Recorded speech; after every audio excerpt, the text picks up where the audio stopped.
Assalamualaikum warahmatullahi wabarakatuh. Halo teman-teman semua. Perkenalkan, saya Lutfi Nurhandayani dari Teknik Kimia Universitas Negeri Semarang. Di sini saya akan mengajak teman-teman belajar lebih jauh terkait fermentasi pada produk terasi. Nah, teman-teman tahu nggak terasi itu makanan khas negara mana?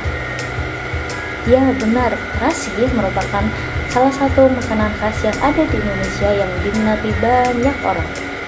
Nah, untuk itu, marilah kita belajar lebih dalam terkait fermentasi pada proses terasi. Baik teman-teman semua, di sini saya akan menjelaskan terkait proses pengolahan pangan fermentasi terasi. Nah, terasi, apa sih itu terasi? Terasi merupakan bahan makanan tradisional khas Indonesia yang terbuat dari fermentasi udang atau ikan kecil yang dihaluskan lalu dikeringkan atau dipadatkan. Nah, terasi ini itu berfungsi sebagai pemberi atau peningkat cita rasa makanan karena rasa dan aromanya yang khas. Nah, terasi itu memiliki dua jenis, yaitu terasi udang dan juga terasi ikan. Nah, terasi udang itu merupakan terasi yang berbahan baku udang yang memiliki warna coklat kemerahan. Nah, warna ini itu berasal dari pigmen astakantin pada kulit udang. Nah, sedangkan terasi ikan itu merupakan terasi yang dibuat dari ikan kecil seperti ikan teri, ikan pete, atau ikan bilis yang terasinya memiliki warna coklat kehitaman dan tekstur yang lebih kasar dibanding terasi udang. Nah, terasi udang itu memiliki banyak sekali manfaat. Contohnya itu dapat mencegah kanker, menjaga kesehatan kulit, rambut, kuku, mencegah anemia, meningkatkan energi, menguatkan tulang, dan sebagainya.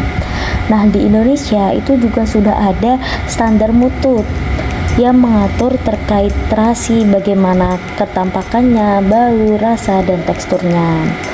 Nah, di sini dapat kita lihat teman-teman, di tabel 1 itu merupakan kandungan gizi terasi yang ternyata terasi itu mengandung banyak sekali gizi, diantaranya energi, protein, lemak, karbo, zat besi, vitamin A, B1, C, dan sebagainya. Nah, sekarang di sini kita akan belajar terkait proses pembuatan terasi, yaitu yang pertama dengan persiapan bahan, di mana bahan baku yang digunakan itu adalah ikan atau udang atau kombinasi dari kedua bahan tersebut. Contohnya 60% ikan dan 40% udang. Nah, kemudian bahan tersebut dicuci hingga bersih untuk menghilangkan patogen-patogen yang berbahaya. Kemudian dilakukan penjemuran hingga kadar air berkurang dan setengah kering. Nah, penjemuran itu dilakukan di bawah sinar matahari langsung atau dapat juga dilakukan dengan pemanas. Kemudian setelah dijemur, dilakukan penghalusan, yaitu dengan cara penggilingan untuk memperoleh bubuk dari bahan baku tersebut. Kemudian dicampurkan dengan garam sebanyak 30% dari bahan baku yang telah digunakan. Kemudian difermentasi selama 2, 3, 4, 5 atau 6 atau bahkan ada yang sampai 7 hari. Nah, adonan yang telah difermentasi kemudian dihaluskan kembali dan dicetak berbentuk persegi atau persegi panjang sesuai dengan kreasi kita masing-masing. Kemudian terasi sudah jadi dan dapat dikemas dengan cara tradisional seperti menggunakan daun pisang atau secara modern dapat dengan plastik kemudian divakum untuk mengurangi mikroba patogen. Nah, di sini kita akan belajar terkait fermentasi terasi. Fermentasi terasi itu menggunakan bakteri. Bisa yang pertama itu menggunakan bakteri Bacillus seperti yang ada pada gambar di samping. Nah, bakteri Bacillus itu berfungsi untuk memecah protein menjadi asam amonia seperti asam glutamat dan asam aspartat. Nah, asam glutamat ini itu berfungsi sebagai penyedap rasa dan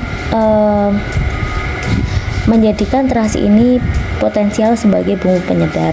Kemudian bakteri yang kedua itu Lactobacillus dan Pediococcus. Nah, bakteri ini itu membantu menghasilkan asam laktat untuk pengawetan dan pembentukan rasa. Selain itu, bakteri ini juga menghidrolisis protein menjadi protein yang lebih sederhana, yaitu asam amino. Kemudian mikroorganisme juga dimanfaatkan untuk mengubah laktosa menjadi asam laktat serta untuk pembentukan aroma khas yang ada pada terasi. Nah, nutrisi dari bakteri itu sendiri itu diperoleh atau disuplai dari udang atau ikan dari bahan baku terasi tersebut, karena udang atau ikan tersebut itu mengandung protein. Kemudian dalam proses pembuatan terasi itu juga dilakukan penambahan garam. Nah, fungsinya itu apa sih? Fungsinya itu untuk mengikat kadar air, kemudian untuk pembentukan cita rasa terasi, dan juga berfungsi sebagai pengawet alami. Nah, bahan baku yang digunakan seperti ikan atau udang itu rawan sekali tercemar oleh kontaminan berbahaya seperti tercemar oleh bakteri jenis Vibrio termasuk Vepa hemolyticus. Nah, ini tuh berbahaya sehingga perlu dilakukan pengontrolan mikroba patogen pada terasi, yaitu dengan cara menjaga kebersihan alat dan area yang bersentuhan langsung dengan bahan pangan selama proses produksi. Kemudian pengendalian mikroba ini juga dapat dilakukan melalui sanitasi fisik seperti pemanasan atau radiasi, serta dengan bahan kimia itu juga bisa seperti dengan hidrogen peroksida, klorin, atau dengan ozon. Nah, faktor yang mempengaruhi fermentasi pada terasi udang itu yang pertama adalah kualitas udang. Nah, kualitas udang yang digunakan itu harus segar agar fermentasi berjalan dengan baik dan tidak cepat mudah busuk. Yang kedua yaitu kadar garam. Nah, kadar garam yang digunakan itu idealnya 1-30%. Kadar garam ini berfungsi untuk menghambat mikroba pembusuk dan mendukung mikroba optimum untuk fermentasi. Kemudian yang ketiga yaitu suhu dan lama fermentasi. Fermentasi biasanya dilakukan 3-7 hari atau bahkan lebih pada suhu ruang yaitu 25-35 derajat Celcius. Kemudian faktor yang mempengaruhi yang keempat itu adalah kebersihan. Jadi alat dan tempat proses produksi terasi itu harus bersih agar tidak terkontaminasi mikroba berbahaya atau terkontaminasi zat pengotor lainnya. Nah, kemudian aktivitas oksigen itu juga mempengaruhi karena beberapa jenis mikroba itu tumbuh dan berkembang biak pada keadaan anaerob atau aerob. Nah, kemudian aktivitas enzim itu juga mempengaruhi dalam menguraikan protein jadi asam amino dalam penyumbang rasa umami pada terasi udang.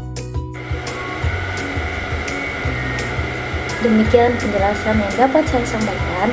Banyak kurang dan lebihnya saya mohon maaf, dan semoga bermanfaat untuk teman-teman semua.